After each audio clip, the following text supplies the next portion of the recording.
name's Alex Whittick and welcome back to my YouTube channel. I'm really excited because I've been trying to get this video done for about 2 weeks and I've been waiting on these parts and they finally came in. Also guys, yesterday I filmed a video where I made a side splitter on my Mark V Jetta TDI, and if you guys want to check that out, the link will be in the description. So let's head on over and let's see what I got in the mail. Alright, so I got two separate packages. So this one came in about 2 days ago and this one came in just today. I've been waiting on this and I'm super excited to open this up finally. So in this package I have my Heim joints, and in here I have my turnbuckle, which is the center section that's threaded. Alright, so we're gonna cut this right down the center. Got my really bad Harbor Freight knife that I get for $1 at the cash register every time I leave.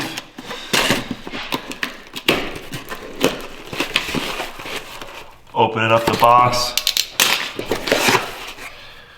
Good thing I got a garbage can nearby because they really stuffed this thing. Alright. Whoa, little commercial break. Guys, if you want icy fitment like this or you want to follow my build, make sure you like, comment, share, and you subscribe. Share it to a friend if they might enjoy my videos. Alright, continue back to the unboxing. The moment we've been waiting for, the turnbuckle pieces. Okay, they got a nice little stamp on there and stuff. These are powder coated, they're threaded to 5/8. And the original one that was on the car, these were just some eBay arms with some rubber bushings, and we're obviously gonna replace that with Heim joints. But these were 7.5 inches, and I believe this one is 9 inches. So it's much longer, and we'll be able to have more threads, because this one has a lot of threads exposed, but this is a 2-inch shank, so there's still 1 inch in there, which is more than enough. And we got 2 of those, so take this foam off of it. Nice. So this is already coming together great. Put those to the side. Now we got this package. I don't really care about its condition, so I cut the top right off. Open it right up. Ooh, guys, ready for this? Oh, look at those Heim joints. Wow. I am super hyped for this one because these Heim joints, these open the market. Look at that. Real nice. So I got 4 Heim joints. I got 2 male, 2 female, or 2 right hand, 2 left hand threads. And then I've obviously got the lock nuts, and then we've got the spacers that go inside of these. I forget their exact name at the moment, but they go right inside and they convert it from 5/8 to, I think it's a 1/2 inch. These converted to 1/2 inch, so these go in there and they space out the whole piece. And then I also got these weldable bungs, not knowing if I'll ever switch over from these at any point, but I probably won't. There's no reason to. These are really nice, so I just have these for backup because they came with the setup. Got everything laid out on my table, so it's super simple to look at. So we got our left hand threads here, and we got our right hand threads on this side. This bolt right here is a 9/16 bolt, and all of these spacer adapters that go inside of the Heim joints are, I believe they're 1/2 inch. So I'm gonna need to drill this out to 9/16, which is no big issue because it's one size up. And then on this side, no adjustments have to be done. I'm just gonna put that all together and it's gonna go on the inside. But this is gonna go on the side with the hub assembly. So let me get that all together. I wanna show you guys the levels of what we've been working with. So this was a stock arm from the car. It had seen 200,000 miles. This arm right here blew out the rubber bushings in 2,000 miles. Absolutely embarrassing. And then right here, there's absolutely no reason that I should be blowing these out. This is a solid Heim joint.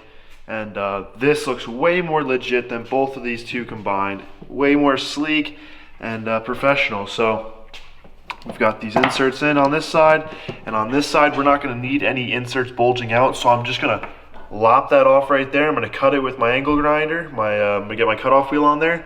But before we do that, I'm going to have to drill that out so we can have this 9/16 bolt get accepted into that. So this end that's going into the subframe is only 1.5 inches, and it needs to be 1 3/4. So I'm going to use this piece right here that's going to be used on the hub assembly side. I'm going to cut off this half so that I still have the spacer, but it's also going to have that collar that's going to lock it in place. And then I'm going to drill it out afterwards. So I'm still going to have this only going to be 1/2 inch, and I can end it or add it to these ends, so I'll get my 1 3/4 like I need for proper spacing. This shot might be a little shaky, but as you can see, I'm basically all the way through it.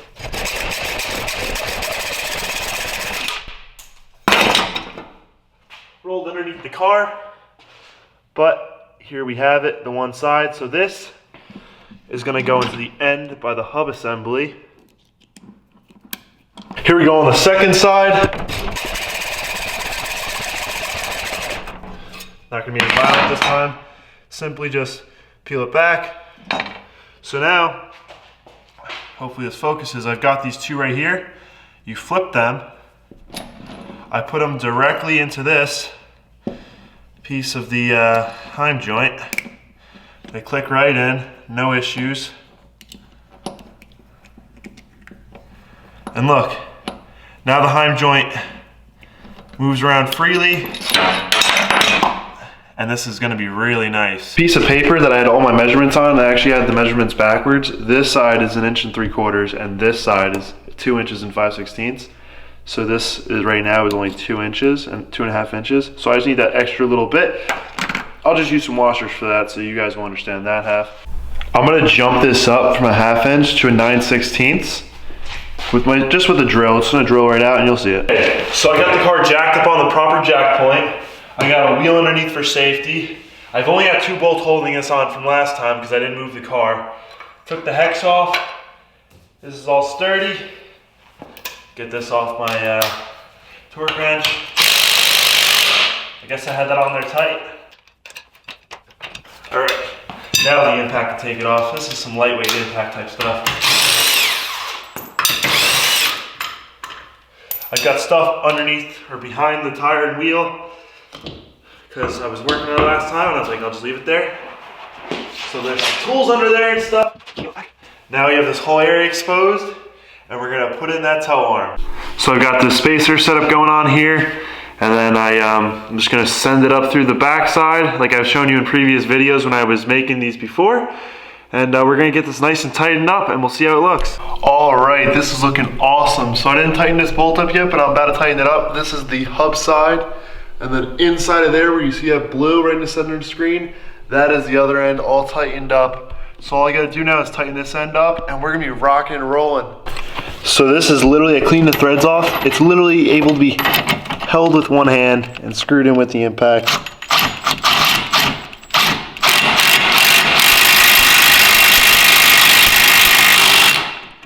Awesome, that's nice and tight now. Now we get to make a video of how to do a string alignment because I do those all the time and they used to not hold because of the rubber bushings.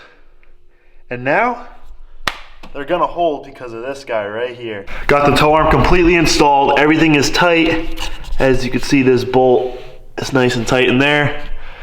That's tight in there.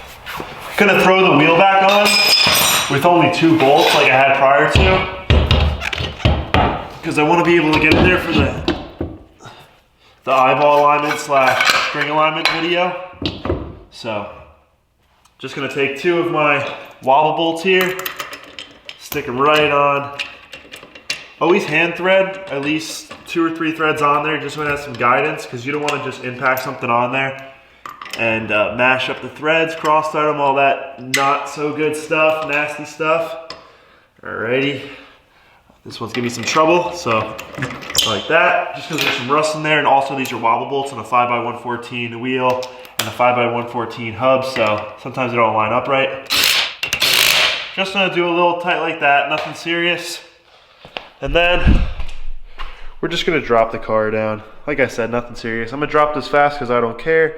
This is how you drop a car, like a real stance boy. Nice, beautiful, okay. Sounds good. Guys, if you didn't check out that splitter video, I think I mentioned earlier in the video, the splitter came out amazing. My dad actually didn't even know I made the video. He's like, wow, what's that thing called that you just put on your car? He's like, where'd you get it? I was like, I made it. But yeah, so the car's lowered.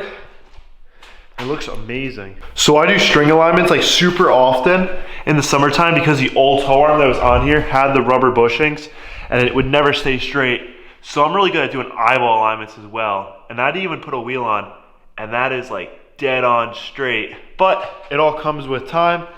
And I actually really am excited to make the string alignment video for you guys.